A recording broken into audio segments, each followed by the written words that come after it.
J'ai vu des vidéos où tu voyais des jeunes qui disaient que j'aime l'Afrique, mais j'aime pas l'action des blédards. Moi, c'est ça que je veux expliquer aussi à ceux qui sont nés au pays. Sachez que quand on va à l'école française, là, ce qu'on nous apprend, c'est à détester l'Afrique. Je trouve qu'on fait ça entre Africains, mais quand c'est des Américains ou quand c'est des Brésiliens, Neymar, s'il vient draguer une meuf, elle va pas dire que oui, mais toi, t'as un accent, t'as un blédard. Non, elle va bien kiffer, ah, Neymar. Mais quand ça, nous, la plupart des gens dans nos pays en Afrique, quand on a de l'argent, c'est l'argent du pouvoir ou de la politique. Moi, j'ai grandi dans un milieu où la plupart des gens ont de l'argent, mais en vrai, ils savent pas faire de l'argent. Oui, il suffit juste que tu les enlèves dans leur poste. Dans 5 à 10 ans, ils sont ruinés. Ce genre d'exemple. Mais moi, je vois des Chinois blédards. Je vois des Pakistanais blédards, des Indiens blédards. J'ai jamais vu ce genre de débat dans leur communauté. Pourquoi c'est toujours nous, on doit se discriminer ou encore amuser la galerie? Parce que tout à l'heure, je te disais que les autres parlent d'intelligence artificielle. Nous, notre débat sur Internet, c'est 50-50. Congo-Brazza contre Congo-Kinshasa. Côte d'Ivoire contre Cameroun. Mali contre Sénégal. Quand tu regardes la Côte d'Ivoire, par exemple, moi, j'ai rien contre les homosexuels. Mais tu peux te poser des questions sur la décadence des mœurs. Les autres, très bien, le sujet de l'intelligence artificielle. Ouais. Comment les Chinois, ils ont fait pour rattraper leur retard? Mais ils ont investi, ils ont envoyé leurs enfants dans des écoles américaines, dans des écoles françaises. Ils ont créé une diaspora. Pardon? Oui, c'est la diaspora. Ils ont créé une diaspora avec un cordon ombilical. Oui. Tu vois? Moi, je sais que celui qui dirige le programme d'intelligence... Et c'est eux qui payent les bourses, hein. Ils payent les études des enfants là. Souveraineté partout. C'est pas comme chez nous là-bas, on vous envoie là-bas, après on vous abandonne. Voilà, comme j'ai dit, avec où sont-nous, oui, l'Afrique va s'élever, l'Afrique va se construire. Parallèle, Kagame, c'est un enfant de la diaspora Tutsi. Bien sûr, lui, il a grandi en Ouganda, voilà. Il est parti étudier aux États-Unis, c'est un Américain. Kagame, c'est le résultat du rejet de la diaspora. Ouais. On est dans des sociétés schizophrènes. C'est-à-dire, on rejette de manière extérieure tout ce qui vient du blanc, mais en même temps, c'est ce qui nous attire. Tu vois? C'est vrai. Par exemple, au quartier, il y avait des frérots. Ils respectent plus les gros du quartier que leur papa. Nous, on met de la lumière que ce qui est mauvais. Voilà. Quand c'est positif, on ne parle pas de ça. C'est comme sur nos présidents africains. Voilà. Quand ils font quelque chose de bien, on ne dit pas. Voilà. Mais dès qu'ils vont faire... Voilà, on va dire que c'est vendu. Oh là là là. On va même l'insulter d'idiot. Moi, je me suis toujours posé la question, comment ça se fait que la France forme gratuitement des Africains, qu'ils quittent le pays pour arriver en France ou qu'ils soient nés en France, et que l'Afrique n'exploite pas ce vivier de talent-là. Moi, je me suis toujours posé la question. Mais pourquoi? C'est parce que nous, peut-être qu'on ne donne pas assez d'emplois. Peut-être que nous, il y a toujours les mêmes vieux. Tu sais, moi, je viens du Congo. Ça fait des années, je suis désolé, hein, mais c'est la vérité. On va dire, on va changer de gouvernement. C'est juste les ministres qui changent de ministère. Tu vas à l'école, c'est aussi pour te faire des connaissances. Bien sûr. Tu vas pas seulement apprendre à lire et écrire. Parce que regarde, demain... Les gens du bled sont peut-être certainement pauvres financièrement, mais mentalement ici. Oui, ici, les gens sont vraiment limités. Il y a la paix au pays. Déjà, par exemple, déjà quand tu croises des gens, ce que j'ai pas aimé dans la banlieue, quand je suis arrivé, je voyais des gens, ils avaient un problème avec la richesse. Nous, chez nous en Afrique, on aime les gens qui ont l'argent. On glorifie même. L'argent, c'est comme Dieu en Afrique. Mais ici, en Europe ou en France, on rejette les gens qui ont l'argent. Ça va ou quoi? Ça va et toi? Ouais, ça va, hein. Si tu vas bien, je vais bien. Nous, on va toujours bien, grâce à Dieu. Alhamdulillah. C'est ça. C'est ça. Bon, je ne sais pas si tu as vu sur Internet, en ce moment, il y a un débat entre noirs. Entre des noirs. Ouais. Blédard contre Wesh Wesh. Ouais. Donc là, moi, Blédard contre toi, Wesh Wesh. Non, mais en fait, je sais pas qu'est-ce que tu en penses. On va essayer d'analyser ensemble. Je t'écoute. Non, mais qu'est-ce que tu en penses? Ce que j'en pense. À qui la faute? À personne. Tu es sûr? Oui. En vrai, moi, j'en veux à personne. Moi, je pense que c'est juste un manque d'information réciproque. C'est-à-dire, nous qui sommes nés ici, on ne connaît pas assez nos pays d'origine, qui s'explique par plusieurs facteurs, mais on pourra parler de ça par la suite. Et eux aussi, ils ne nous connaissent pas assez. Ils ne savent pas aussi ce qu'on vit, ne connaissent pas aussi nos réalités. Et donc, ce manque d'informations-là, ça crée des frustrations de part et d'autre à cause de certaines attitudes. On pourra en parler, notamment quand nous on va au pays, on pense que ça y est, nous on est les maîtres. Quand eux, ils arrivent ici, ils pensent que nous on a l'argent. Donc, oui, mais déjà quand les gens disent les blédards, c'est un mot méprisant envers nos semblables. Pas à la base, mais oui, c'est devenu péjoratif. Oui. Non, pour moi, dès le départ, c'est pour mépriser les gens, c'est méprisant. Oui. Et quand toi, tu es un noir, tu appelles ton frère, eux les blédards, là. J'ai vu des vidéos où tu voyais des jeunes qui disaient que j'aime l'Afrique, mais j'aime pas l'accent des blédards. Donc c'est comme si tu avais honte de tes propres parents. Parce que tes parents ne s'expriment pas comme des blancs.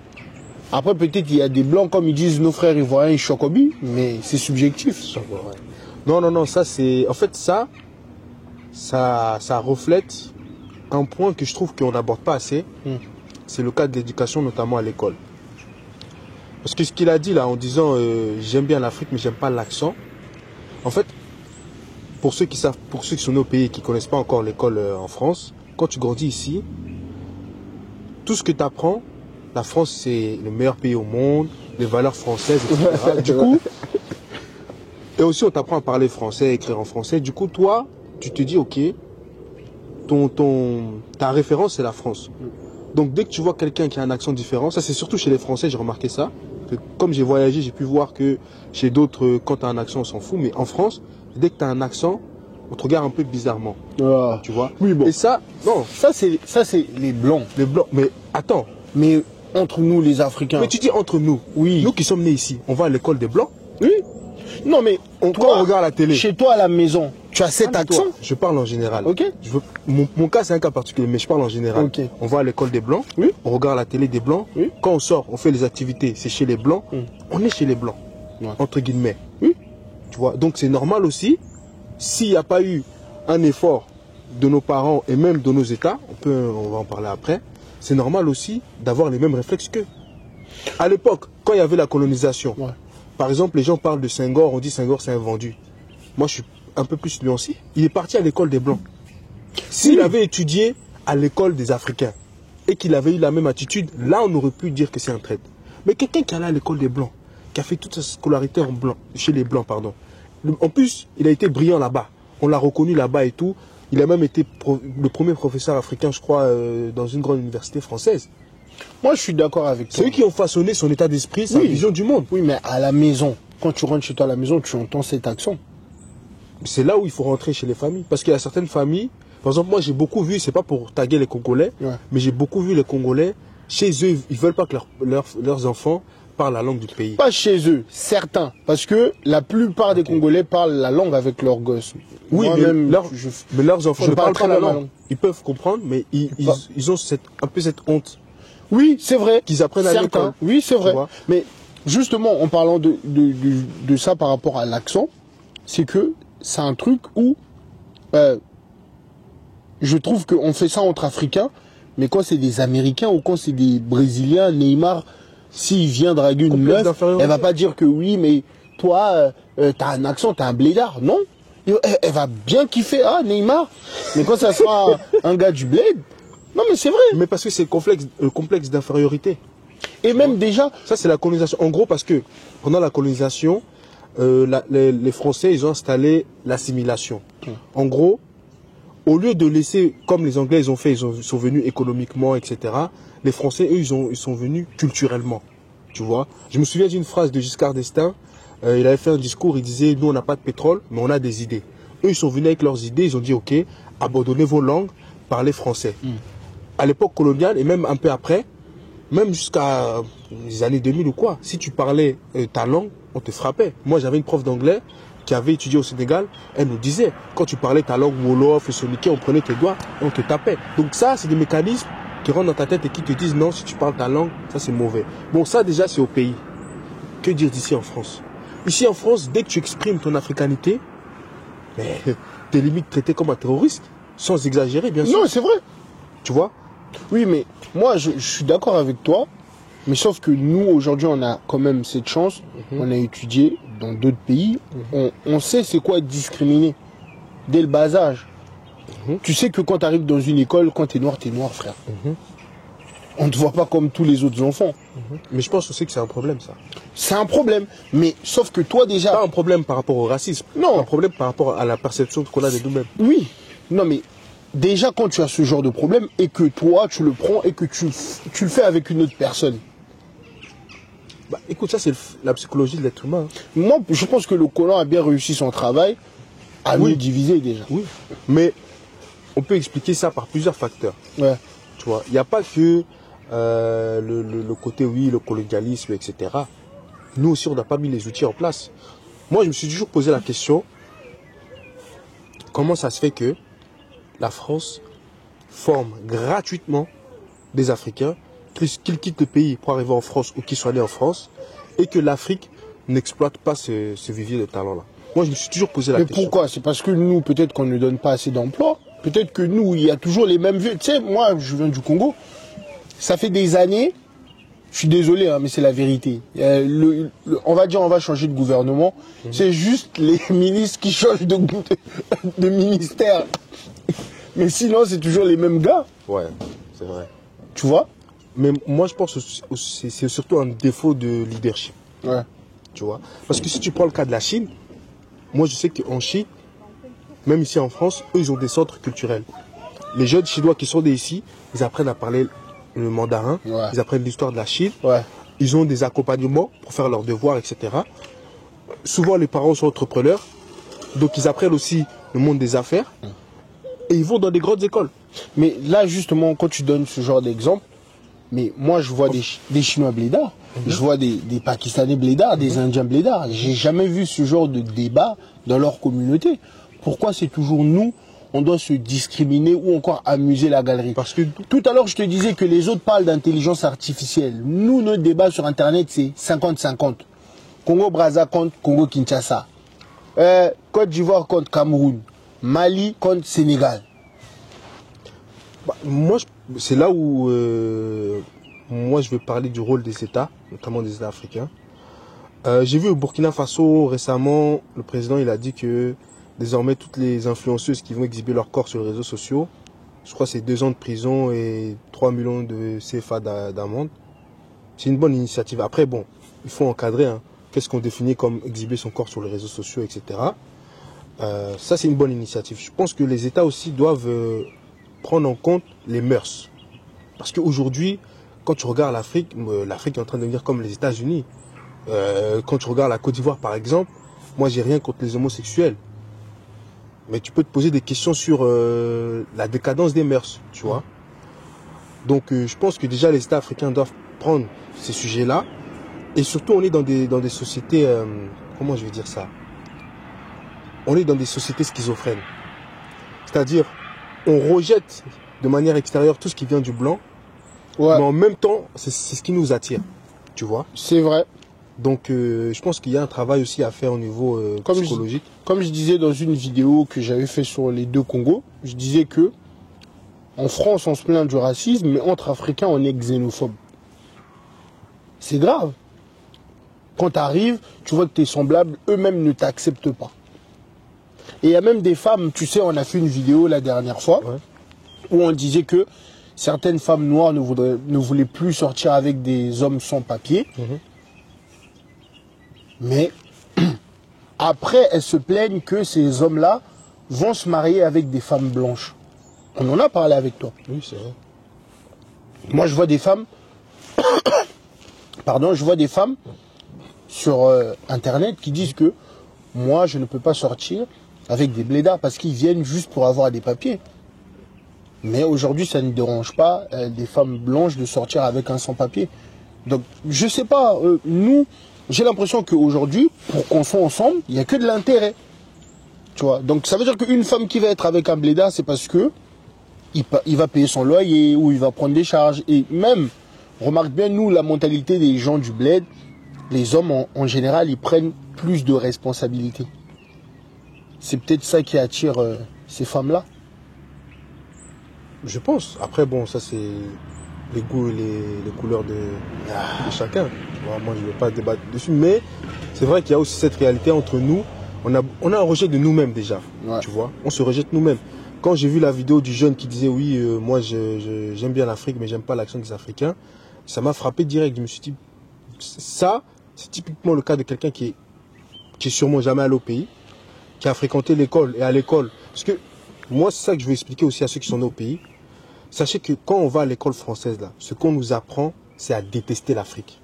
Ouais. Je le dis et je le répète, quand on va à l'école française, on nous apprend à détester l'Afrique. C'est pour encore nous coloniser une deuxième fois.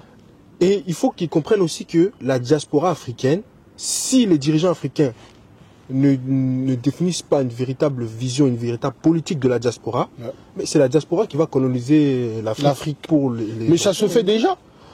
Oui, mais ça va être... En Côte d'Ivoire, par exemple, où tu vas dans des pays comme le Cameroun ou dans les Congos, bah, c'est les gars qui viennent de l'extérieur qui viennent. Parce qu'au pays, nos pays, il faut se dire la vérité. On ne sait pas c'est quoi l'entrepreneuriat la plupart.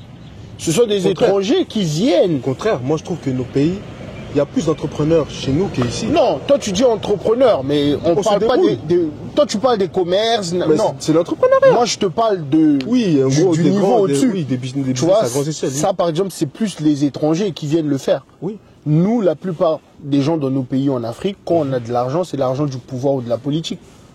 Moi, j'ai grandi dans un milieu où la plupart des gens ont de l'argent, mais en vrai, ils savent pas faire de l'argent.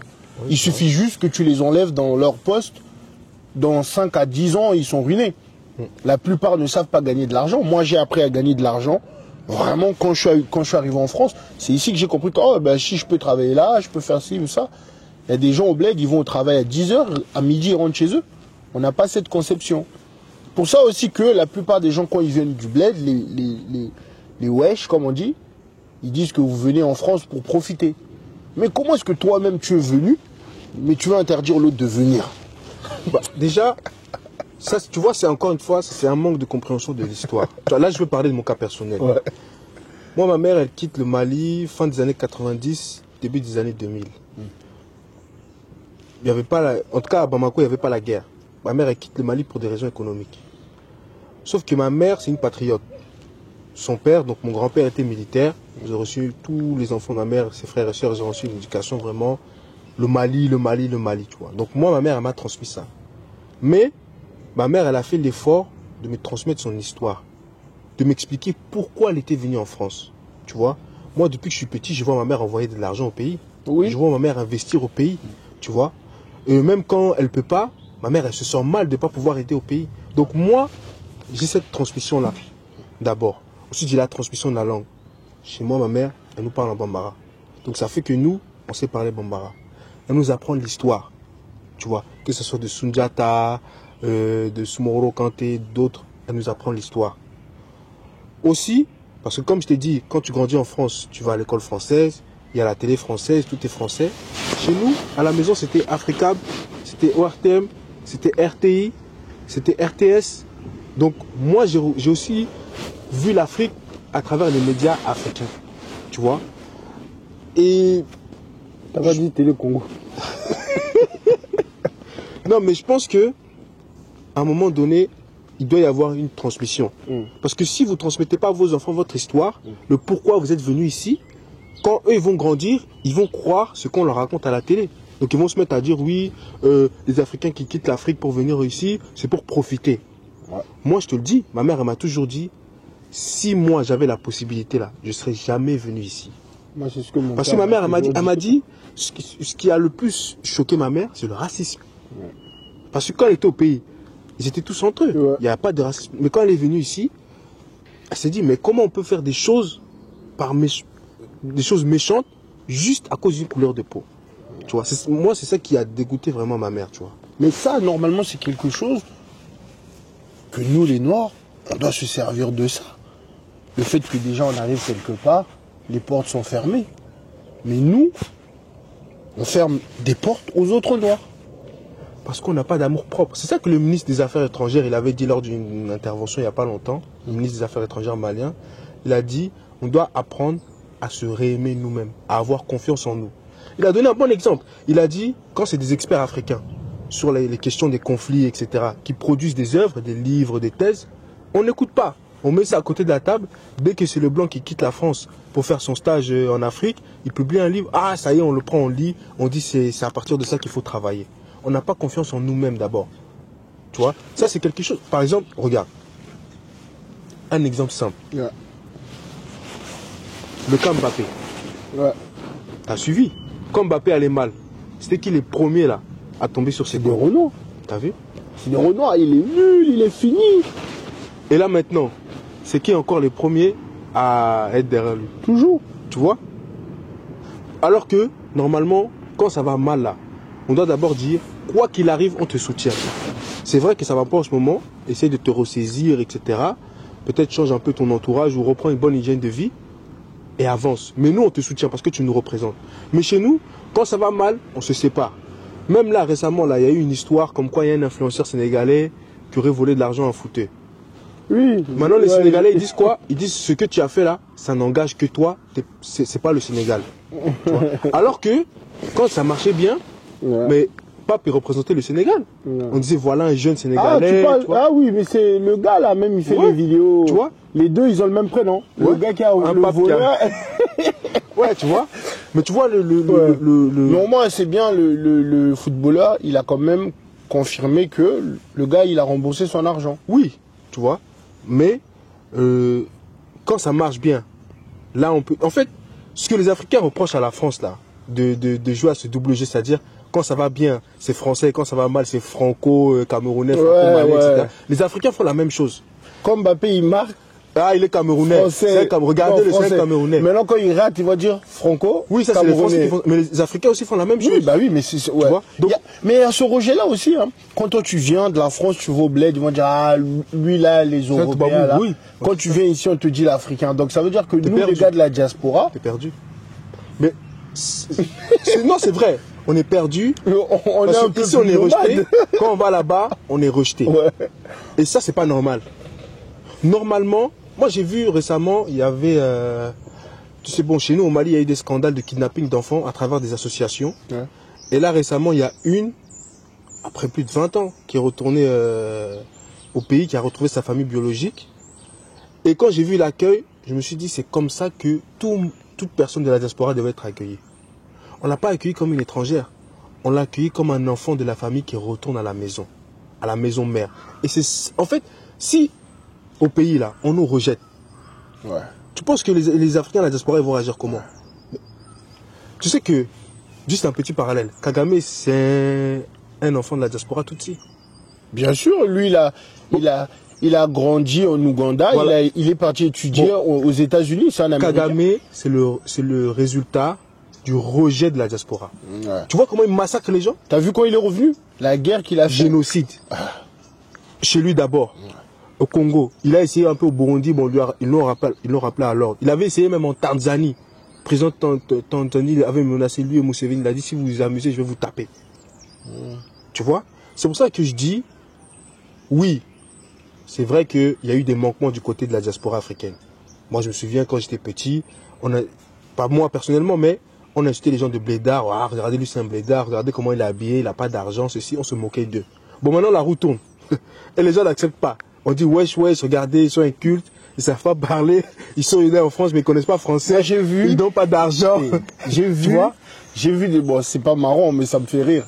J'ai vu des blédards dire au wesh que vous êtes des enfants issus juste pour avoir. Juste pour que vos parents puissent obtenir des papiers et la CAF. Oui. Oh. Ça fait mal. Tu vois? Ça fait mal. Genre, vous n'êtes pas des enfants programmés. Voilà. Donc, ça fait mal, hein? Ah là là. Moi, quand j'ai vu ça, j'ai dit, quand même, ça va un peu loin. Mais j'ai dit, c'est bien fait. Parce que ce qu'on leur a fait là, nous aussi, on n'a pas réfléchi. Quand je dis nous, c'est à titre général. On n'a pas réfléchi. Bah parce que quand quelqu'un... c'est ça, j'ai dit. Il faut que... Et ça, je pense que ça va être le rôle des médias, à la fois ici et au pays. Il faut qu'on arrive à se donner les bonnes informations. Ouais. Parce que quand toi, tu grandis ici, tu ne connais pas les réalités du pays. Tu ne sais pas ce que le gars, il a vécu. Moi, j'ai vu, par exemple, dans mon parcours scolaire, j'ai fait un CAP. Dans ma classe, il y avait quasiment que des gens du pays. Et tu sais ce qu'ils ont fait? Mais la plupart des gens qui vont loin dans les études, aujourd'hui, c'est pas les Wesh, c'est les blédards. Tu sais comment eux, ils m'ont pris, parce qu'ils étaient tous plus âgés que moi, ils m'ont pris comme un petit frère. Ils m'ont pas dit, ouais, regardez, lui, là, il est né en France. Non, ils m'ont pris comme un petit frère. Ils m'ont donné les conseils. Tu vois, même parce que moi, j'avais un peu du mal avec, au début, avec comment façonner l'acier et tout. Ils me prenaient sous leur aile, ils me montraient. Ils me disaient, ah, regarde, petite technique, quand tu fais comme ça, comme ça. Et j'ai appris à côté d'eux. Et moi, en même temps, je faisais ma part. Tout ce qui était administratif, etc. Je les aidais, je les accompagnais. Ah, fais attention, quand tu vas là-bas, faut pas dire telle chose, telle chose, telle chose. Tu vois? Et c'est là où je me suis... C'est à partir de là, en plus, j'avais quel âge? J'avais 16 ans. C'est à partir de là où je me suis dit, les guéguerres là, de s'insulter et tout, ça paye pas. Regarde comment c'est profitable. Moi, j'ai validé mon diplôme. Eux, leur situation s'est arrangée. Il n'y a pas quelqu'un qui a marché sur le pas de l'autre. Il n'y a pas quelqu'un qui a mangé dans l'assiette de l'autre. Tout le monde mange à sa faim. Tu vois? Mais, aujourd'hui, tu vas voir sur les réseaux sociaux, tout le monde veut se voir plus beau qu'il ne l'est. Ouais. Malheureusement. Ceux qu'on dit blédards, ils vont dire, regardez, nous, on est des vrais Africains, on est nos pays. Comme tu as dit, la culture de la pauvreté. Ouais. Des deux côtés. Nous, on est nos pays, on a connu la galère. Bon, ceux qui sont ici vont dire, ah, nous aussi, ici, il y a la galère. Regardez, il y a les ghettos, tout ça. Tu vois? Mais toi, comment tu compares la galère du bled des 10? Ça n'a rien à voir. Parce que moi, en fait, Ici, au moins, tu as les infrastructures de base. Oui. Au pays, là, il y a des endroits, il n'y a pas d'électricité, il n'y a pas d'eau.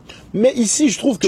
Tu dois marcher au puits. Mais je trouve que les gens... Le puits même, c'est même pas nettoyé. Mais ici, les gens, mentalement, ils sont plus pauvres que les gens du bled. Les gens du bled sont peut-être certainement pauvres financièrement, mais mentalement ici. Oui, ici, les gens sont vraiment limités. Il y a la paix au pays. Déjà, par exemple, déjà, quand tu croises des gens, ce que j'ai pas aimé dans la banlieue, quand je suis arrivé, je voyais des gens, ils avaient un problème avec la richesse.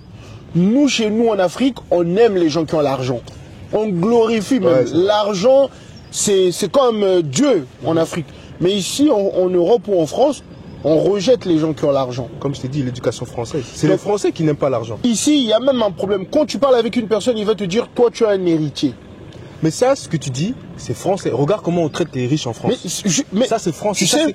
C'est pour ça que je t'ai dit, là, en fait, tant qu'on ne va pas essayer de faire un diagnostic de comment les Français sont rentrés dans nos têtes, surtout culturellement, tous ces problèmes-là que tu cites, c'est de l'assimilation. Mais parce que ça, c'est les Français qui n'aiment pas l'argent. C'est pas les Africains. Même moi, par exemple, les clashs des rappeurs, vu qu'on parle des histoires de Wesh, les rappeurs français, j'ai vu plein de rappeurs dire à Booba que toi, tes parents sont riches, t'es issu d'une famille riche, je ne sais pas quoi. Mais il est où le mal en fait d'être issu d'une famille riche? Pour moi, c'est une fierté, frère. Mais comment est-ce que tu peux être... En fait, dans tout le monde entier, la France, c'est le seul pays où j'ai vu des Noirs, des Arabes, des Blancs, tout ce que tu veux, être fier d'être pauvre. Donc, en France, c'est le seul pays où les pauvres méprisent les riches, où les gens refusent la richesse, mais ils sont fiers de la richesse des parents, mais eux, ils sont contents d'avoir de l'argent pour dire que mes enfants seront héritiers. Tandis que eux, ils ont utilisé ça pour se moquer d'autres personnes. Regarde tous les rappeurs, par exemple, qui vont attaquer Booba sur ce sujet.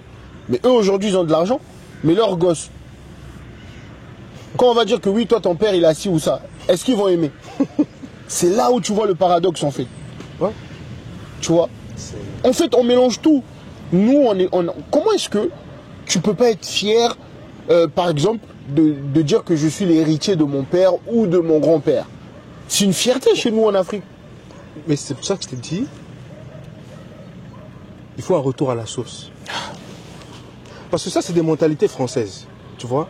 Moi, chez moi, avoir de l'argent, c'est pas négatif. Oh, c'est même positif. Tu as l'impression que tu vas aller au paradis. C'est ça. Parce qu'il y en a, ils disent oui, le paradis, c'est pour les pauvres. Chez nous, c'est pas comme ça. En France, les gens, ils sont peut-être fiers d'être pauvres. Pourquoi? Parce qu'il y a les aides. Tu vois, non? Il y a les assistances sociales. Non, c'est pas ça. Les gens sont fiers d'être pauvres pour prouver que ce sont des hommes durs. Oui, voilà. C'est ça aussi. Nous, on a connu la galère. Tu vois, toi, tu peux rien nous dire. Tu vas rien m'apprendre, etc. Alors tu vois, c'est chez un riche que tu dois apprendre les choses. Mais ici en France, c'est le pauvre qui dit au riche. En fait, chacun tire la couverture sur soi. Ça sert à rien. C'est malheureux. C'est pour ça qu'il faut être humble. Ouais. Il faut être humble. C'est même pas que apprendre que du riche. Non. C'est-à-dire, il faut avoir une obsession pour l'apprentissage. Moi, c'est ce que j'ai. J'ai une obsession pour l'apprentissage. C'est important. Je passe jamais une journée sans apprendre quelque chose. On est deux. Tu vois? Mais quand tu regardes ceux qui disent oui, moi j'ai connu la galère, etc. Tu regardes leur profil. Mais toi qui as connu la galère là, on dirait que toi et la galère, vous êtes mariés. Parce que tu passes ton temps à dire la galère. Si on regarde 1 an après, 2 ans après, 3 ans après, toi et la galère, vous êtes toujours ensemble. Tu es au même niveau. Tu vois ce que je veux dire? Pas. Alors que des gens que tu méprises, parce que eux ils sont pas nés dans la galère, eux-mêmes ils cherchent à fuir la galère, c'est-à-dire eux ils sont pas dans la galère, mais quand on leur donne quelque chose, ils cherchent à multiplier et à fuir à tout prix la galère. Moi je pense que les débats de wesh wesh ou blédard, ça n'a pas lieu en fait. Ça n'a pas lieu. On n'a pas besoin. Mais il faut reconnaître que, on n'a pas diagnostiqué le problème. Parce que moi, quand je suis des émissions sur la diaspora, etc., on parle jamais de l'assimilation. On parle jamais de comment on éduque les enfants nés dans la diaspora à l'école française. Jamais on en parle. Et pourtant, le cœur du problème, il est là. Il y a l'éducation à la maison, il y a à l'école, il y a l'éducation à la maison, regarde. C'est ça on dit chez nous en Afrique. Il faut tout un village pour éduquer un enfant. Oui, bien sûr. Voilà. Donc si déjà le premier environnement de l'enfant où il va être conscient, c'est-à-dire l'école, on n'est pas capable de comprendre qu'est-ce qui se passe à l'école, qu'est-ce qu'on enseigne à l'école, c'est compliqué. Et tu dis l'éducation des parents. Oui, je veux bien l'éducation des parents, mais il y a beaucoup de parents, ils ne savent pas lire en français. Tu vois? Donc comment lui va suivre ce que son enfant apprend à l'école s'il n'est même pas capable de comprendre à l'écrit ce que son enfant apprend? Tu vois, c'est déjà compliqué. Donc c'est pour ça que je dis que au-delà des parents, il faut une structure. Comme on dit, il faut tout un village pour éduquer un enfant.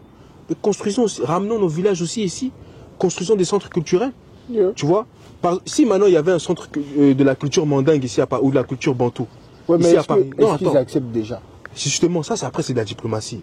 Tu sais, les Français, il faut juste trouver quelqu'un comme Jacques Chirac. Tu sais que c'est Jacques Chirac qui a fait le musée du Quai Branly. Bon, c'est vrai, il y a des œuvres pillées.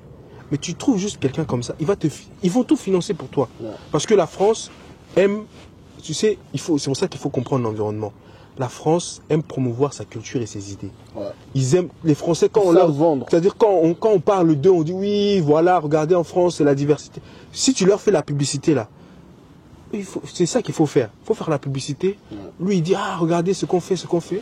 Et toi, tu apprends aux jeunes, c'est quoi leur histoire, tu leur apprends leur langue, tu crées aussi des structures pour les accompagner dans leurs devoirs, tu vois, pour rehausser le niveau, tu vois. Au lieu de se dire, oui, on crée des associations de quartier pour aider aux devoirs, non. Là, on a des centres qui sont financés au niveau institutionnel, par nos États, peut-être par la France aussi. Et moi, je suis sûr qu'au bout de 5-10 ans, on va avoir des résultats qu'on ne soupçonnait même pas. Tu vois? Et aussi, il faut aussi que nous qui sommes nés dans la diaspora, on arrête d'avoir peur d'affirmer qu'on est africain. Tu sais, moi, quand je dis que je suis malien, je ne suis pas français, on me dit, oh, mais toi, tu es perdu, tu es en crise identitaire. Moi, je dis merci. Si tu penses ça, c'est ton problème. Mais est-ce que c'est pas aussi un rejet, ça? Rejet de rejeter ton côté... J'insulte pas la France, je rejette pas mon côté français. Non. Je dis toujours, je suis malien, c'est vrai, je suis né en France, j'ai grandi en France, mais je suis avant tout malien. Si tu regardes mon sang, il n'y a pas de français dedans. Mon nom de famille, Cissé, il y a quoi de français dedans? Mon histoire, tu vois, quand tu prends le nom Cissé, Kayamaga Cissé, un roi de l'Empire du Ghana, il y a quoi de français dedans? Tu es un petit prince. Non, on n'est pas arrivé là-bas. Mais tu sais qu'il y a des Noirs aujourd'hui qui se revendiquent français. Ils veulent même pas entendre parler de leurs origines. C'est ce qui se passe même avec non, moi je parle pas des gens comme ça. Ce qui se passe même avec des gens comme nos binationaux. Tu vois, ça ne marche pas ici en Europe. Et après, ils nous prennent parce que vas-y, au bled, vas-y, j'ai pas eu ma place en équipe de France ou en Belgique. Bon, vas-y, j'ai pitié des équipes africaines, je vais venir jouer. Après, ils viennent chez nous. Ils foutent la merde aussi en plus. C'est pour ça que je dis c'est toujours l'éducation. Et c'est pas que l'éducation à la maison. Mais je précise, il y a aussi des gars qui vont au bled parce qu'ils ont envie de jouer pour le pays. C'est comme Abdou Diallo, ancien joueur du PSG, ancien défenseur du PSG. Il a voulu jouer pour le Sénégal, il est allé pour le Sénégal. Résultat, il a gagné la CAN. S'il avait dit je joue pour... Parce qu'il avait un bon potentiel à l'époque. S'il avait dit je joue pour la France, moi je pense il n'aurait même pas été en sélection. Moi je pense que même les gars comme Didier Drogba... Mais Didier Drogba c'est le meilleur exemple. Bon, Eto'o lui il est né au pays, c'est différent. Mais Drogba c'est le meilleur exemple. Ils ont voulu le Drogba, mais bien sûr. Il aurait pu jouer pour la France. Ah, bah ouais, bah oui. Et c'est devenu une légende pour l'Afrique. En plus, lui, ça veut dire qu'il a commencé vraiment très très très jeune ici. Mais Drogba, il a commencé à jouer pas loin de chez moi, à Levallois. Ouais. Il y a même le stade, ils l'ont renommé à son nom. Tu sais, il a mis beaucoup de lumière sur la Côte d'Ivoire. Il y a des gens, ils connaissent pas la Côte d'Ivoire, mais ils connaissent Drogba. Même j'ai vu une émission là, j'ai vu un mini reportage là, d'un Français qui disait oui, moi quand on parlait de la Côte d'Ivoire, c'était Drogba, c'était quoi? C'est pareil pour Eto'o. Quoi et quoi? Il y a des gens qui connaissent Eto'o, mais ils connaissent pas le Cameroun. Tu vois ce que je veux dire? Bon, Georges Weah aussi, ça va, mais je trouve que Eto'o et Drogba, ils ont la ramené lumière sur l'Afrique et sur leur pays. Ouais. C'est vraiment les deux, de tous les temps, même Eto'o, les plus connus. s'il voulait vraiment, il aurait pu jouer pour l'Espagne. Oui. Il aurait pris sans problème. Oui. Tu vois? Mais c'est des gens qui ont dit non, je suis africain, je veux jouer pour l'Afrique. Je veux représenter mon pays. Regarde, Drogba, c'est devenu. Drogba, c'est. Tu sais, quand tu dis aux Ivoiriens, un joueur de football, ils disent Drogba. Même si tu mets Zidane, ils vont dire Drogba. Mais c'est pareil. Bon, les Camerounais, c'est un peu critique des fois avec Eto'o, je trouve. Non. Ça, c'est en interne. Certains. Non, ça, c'est en interne entre eux. Ah. Sinon, à l'extérieur. C'est ça qui est bien. Touche à Eto'o. Ouais, ah, ça mon qui est gars. bien. Là, tomber sur les Camerounais. Moi, quand je suis arrivé en France, les Ivoiriens, on peut dire ce qu'on veut, hein, mais ils ont toujours eu ce truc où ils revendiquaient. Tu vois, les Congolais, ils ont toujours eu ce truc aussi où ils revendiquaient. Il y en a certains qui ont rejeté. Oui, j'ai dit les Camerounais, les Maliens, les Sénégalais, mais il y a d'autres pays qui sont un peu plus discrets, tu vois, non? Non, je veux pas discriminer les gens. Non, mais il y en a quand même qui se cachent. Mais par exemple, de quoi? Non, je dis par exemple, t'as vu, nous, par exemple, nous les Congolais, par exemple, je vais tirer sur moi-même, mais il y avait des gens qui avaient honte de dire qu'ils sont Congolais. Ils disaient qu'ils étaient Français. Ouais. Moi, je l'ai connu aussi, hein, voilà. quand j'étais petit aussi. Oui, il y a certains Congolais, que ce soit de la RDC ou du Congo-Brazza, après, ils avaient honte. Bon, plus le Congo-Brazza, je pense. Parce que la RDC... Ça va, c'était connu un peu, je il y a les trouve chanteurs et tout. Nous, il y a certains gars, moi, je suis désolé, mais moi j'ai grandi à Villiers-le-Bel, mais c'était les Congolais de Brazzaville qui me traitaient de blédard quand je suis arrivé, quand j'étais petit avec mon frère. Tu vois? Donc, tu vois, des fois même, c'était d'autres communautés qui venaient nous prendre pour jouer avec nous et tout. Et c'est après, quand ils ont vu que, ok, on avait quand même des jouets, on traînait beaucoup à Paris. Là, quoi. Oui, on était là, et c'est là maintenant que certains ont commencé à nous suivre. Voilà, par intérêt, tu vois. Oui, voilà. Donc, c'est un peu ça. Et après, avec le temps, j'ai vu que beaucoup d'Africains ont pris ce truc-là, de se revendiquer. J'ai telle origine, mais ce truc-là, il n'y avait pas beaucoup de pays à l'époque en France qui avaient cette identité-là. Les gens, ils avaient limite honte, quoi. C'est ça. En fait, tout ce qu'on est en train de dire, ça revient pour ça qu'il y a ce genre de débat.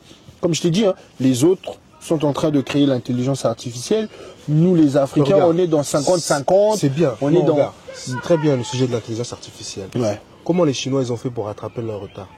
Mais ils ont investi, ils ont envoyé leurs enfants dans des écoles américaines, des écoles françaises. Ils ont créé une diaspora. Pardon? Oui, c'est la diaspora. Ils ont créé une diaspora avec un cordon ombilical. Oui. Tu vois? Moi, je sais que celui qui dirige le programme d'intelligence... Et c'est eux qui payent les bourses, hein. Ils payent les études des enfants là. Souveraineté partout. C'est pas comme chez nous là-bas, on vous envoie là-bas, après on vous abandonne. Voilà, c'est les Français qui donnent. Après, quand les... Le directeur, celui qui dirige le programme d'intelligence artificielle de l'université de Shanghai, il a étudié aux États-Unis. Bien sûr. Et il est jeune, hein, il a 33 ans. Mais ils l'ont rappelé, et lui, il a dit, il a fait une interview, il a dit, si c'est pour mon pays, je viens tous les jours, même gratuitement.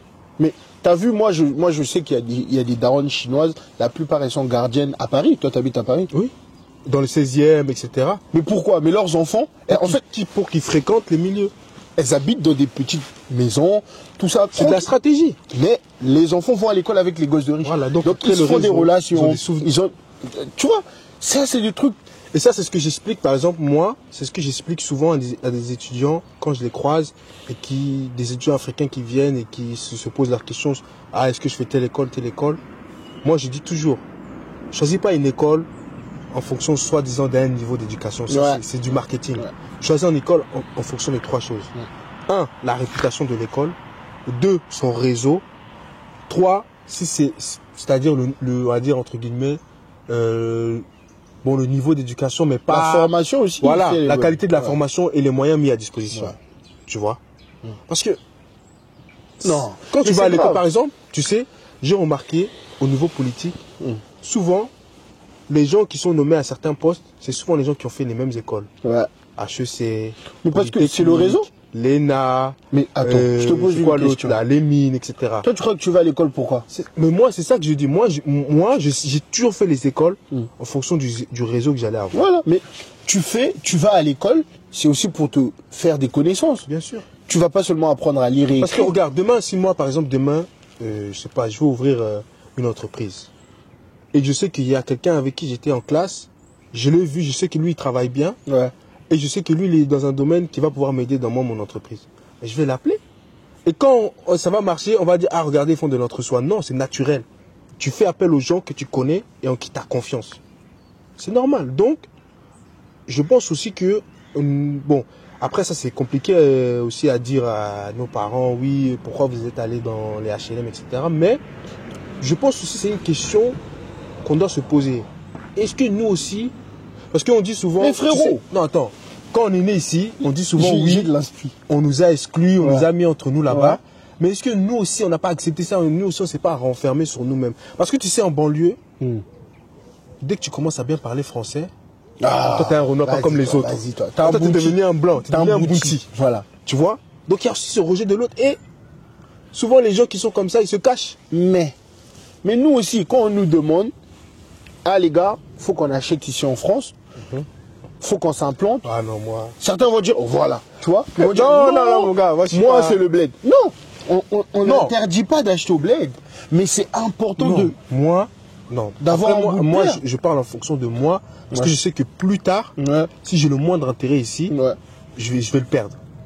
Oui, mais non. Ça, c'est en fonction de moi, mon plan. Non, Mais moi, c'est vrai qu'il faut, moi, je dis qu'il faut s'implanter ici, c'est vrai. Parce que- Il faut avoir des business ici. Peu importe. Le entreprises, plus voilà. important, c'est que tu habites dans un pays, tes enfants sont nés là. Faut quand même se dire que, ok, c'est bien. Tu sais, chez nous au bled, il n'y a pas d'impôt quand tu achètes une maison. C'est pas cher comme ici. Ouais, c'est Donc, vrai. ça veut dire que tout le Plus monde facile, peut être ouais. propriétaire au bled. Mais ici, tout le monde peut être propriétaire, mais il faut juste voir les par bonnes rapport à ta infos, capacité voilà. d'emprunt, tu vois. Mais il faut profiter. Mais t'en as qui vont rejeter, qui vont dire non, moi c'est le bled. Et quand ils vont au bled, ils se font aussi avoir. Tu vois. Donc ça veut dire, c'est ça en fait le truc. Pour ça que je reviens à ce que je t'ai dit, les daronnes chinoises qui sont pauvres, mais qui sont gardiennes dans des bons quartiers à Paris, Elles sont pauvres. qui envoient leurs enfants dans des écoles avec des gosses de riches, ces enfants-là, demain, ils sont obligés de réussir. Voilà. Parce qu'ils sont dans un environnement où il y a de l'argent. Mais nous, on est toujours en mode cité. Moi, je te jure, frérot, moi, j'ai grandi T'es dans... un peu cité, un frérot. Non, mais il y a toujours ce truc-là. C'est Non, même c'est africain. taquin, c'est taquin. Tu vois, par exemple, les Américains, ils disent bro. nous, on dit frère. Ouais, c'est tu vrai. vois, quand tu quittes le quartier, tu vas dans d'autres quartiers, tu découvres qu'en fait, ah, il y a un retard. C'est un fait. Bon, moi, j'ai eu la chance quand même de grandir un peu sur Paris. Bon, c'était pas les beaux quartiers de Paris, mais j'ai eu la chance de pouvoir facilement changer d'environnement. C'est ça. Donc, très tôt, j'ai pu voir que, en fait, très tôt, j'ai remis en question notre mentalité. Très tôt, tu vois. Je me suis dit, mais nous, on voit les jeunes comme ça, les autres enfants, on les critique. On les prend pour des cons, on les prend pour des bouffons. Alors que ces gens-là, ils ont compris plus que nous. Quand j'ai commencé à fréquenter ces gens-là, etc., je me suis dit, mais en fait, déjà, il y en a, tu les vois, tu penses que c'est des enfants d'eux, alors que pas du tout. Laisse tomber. Alors que pas du tout. Mais regarde. En parlant de ça, par exemple. Mais j'ai compris que c'était même pas une histoire de eux, ils sont comme si, non. Est-ce que tu sais qu'il y a des gens, ils habitent au quartier, ils sortent jamais du quartier. C'est prison sociale. Moi, c'est le bled qui m'a sauvé, frérot. Prison Si, sociale. moi, par exemple, le fait... Mais en fait, j'avais des amis qui traînaient dans la cité, j'avais des amis qui venaient du bled, mais ils traînaient dans d'autres environnements. Et j'ai aussi eu la chance, mon éducation, mon père, il m'a toujours amené dans des beaux endroits, il m'a toujours montré des trucs bien. Il m'a influencé sur ça.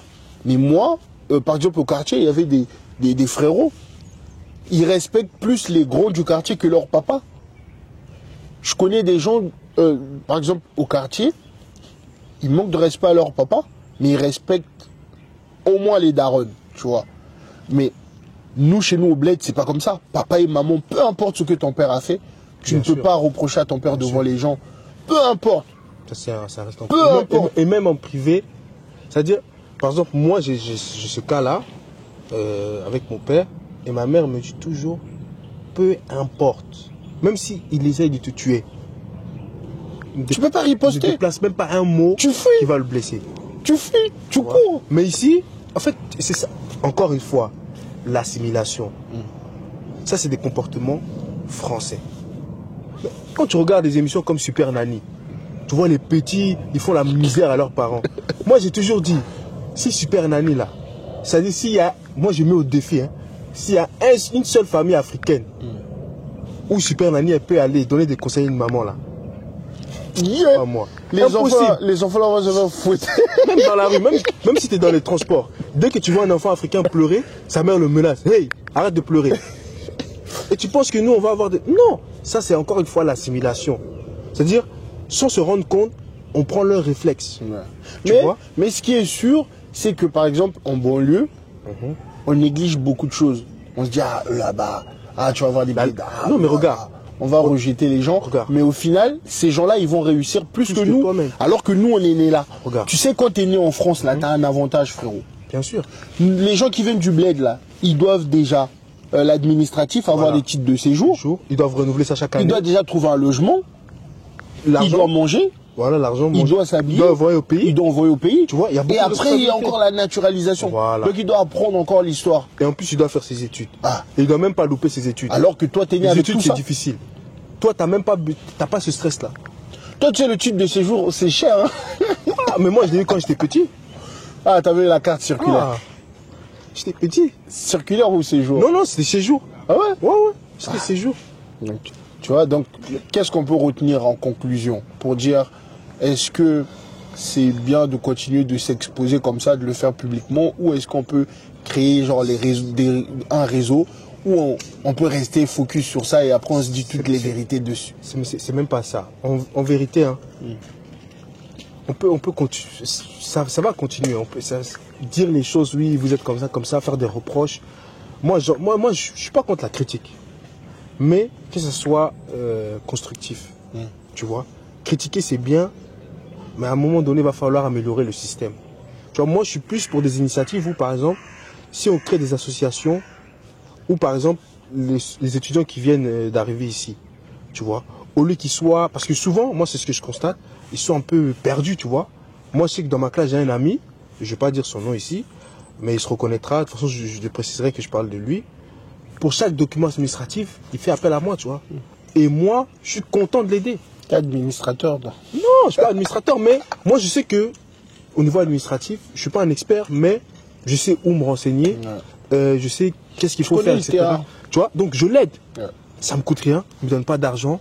Même s'il ne dit pas merci. Bon, il me dit merci, mais même s'il ne dit pas merci, moi je le fais parce que moi, comme je le vois, je dis ça c'est mon frère africain. Moi je sais que s'il fait ça, peut-être un jour, quand il va retourner au pays, ou si ici il arrive à bien mettre sa famille, voilà, moi, Dieu il a mis ça sur mon compte, ça va. Tu vois, donc créer des ponts comme ça, par exemple, créer une association où on va aider tous les jeunes africains qui arrivent. Au niveau administratif, au niveau du réseau. Parce que c'est pas facile. Toi, tu viens d'arriver dans un pays, tu dois trouver un logement. Tu dois faire l'administratif. Tu dois trouver un travail. Tu dois manger. Quand tu as fini tout ça là, qui est élémentaire, il y a l'argent au pays. Après, tu dois travailler, tes études, etc. Pas facile. La charge mentale aussi, c'est beaucoup, tu vois. Donc si on ne s'entraide pas entre nous, il faut être gentil avec les gars qui viennent du bled. C'est important. Il faut être gentil avec tout le monde, tu vois. Mais il y a aussi des mauvais gars qui viennent du bled qui profitent mal des gens aussi. Oui, mais ça c'est dans toutes les communautés. En fait, nous, on aime beaucoup insister quand c'est négatif. Ouais. Quand c'est positif, on ne parle pas de ça. Nous, on met de la lumière que ce qui est mauvais. Voilà. Quand c'est positif, on ne parle pas de ça. C'est comme sur nos présidents africains. Voilà. Quand ils font quelque chose de bien, on ne dit pas. Voilà. Mais dès qu'ils vont faire... Voilà, on va dire c'est un vendu. On va même l'insulter d'idiot. C'est vrai que moi, par le passé, j'ai beaucoup... Bon.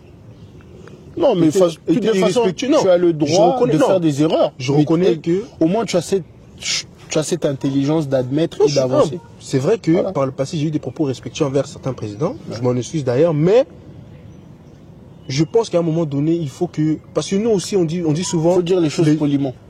Non, même pas ça. On se plaint souvent que les gens ne respectent pas nos institutions. Mais nous-mêmes, on ne respecte pas nos institutions. Le président, là, c'est le premier représentant de l'institution. Ouais, c'est vrai. Donc c'est pour ça que je m'excuse envers l'institution. Mais... Je salue ta grandeur d'esprit. Non, c'est vrai. Non, mais...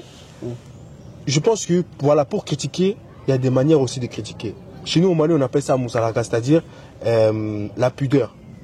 Par exemple, si tu es à côté de quelqu'un qui pue de la bouche, tu vas pas lui dire, ah, tu pues de la bouche, brosse-toi tes dents. Peut-être, tu vas faire genre, tu manges un chewing-gum, après tu dis, tiens, tu veux. Tu vois, c'est des petites techniques comme ça, africaines, encore une fois, s'approprier la culture africaine, qui font que, tu vois, le message passe. Tu vois, parce que lui-même inconsciemment, si tu vois quelqu'un qui te donne un chewing-gum, toi-même tu sens ta bouche, quelqu'un qui te donne un chewing-gum, tu vas te poser la question, ah, ok, là, ça sortait pas Bordeaux. Prochaine fois, je vais veiller à ça, ou j'aurai un petit paquet de chewing-gum sur moi, tu vois. Des petites techniques comme ça, qui correspondent à nos codes, à nous.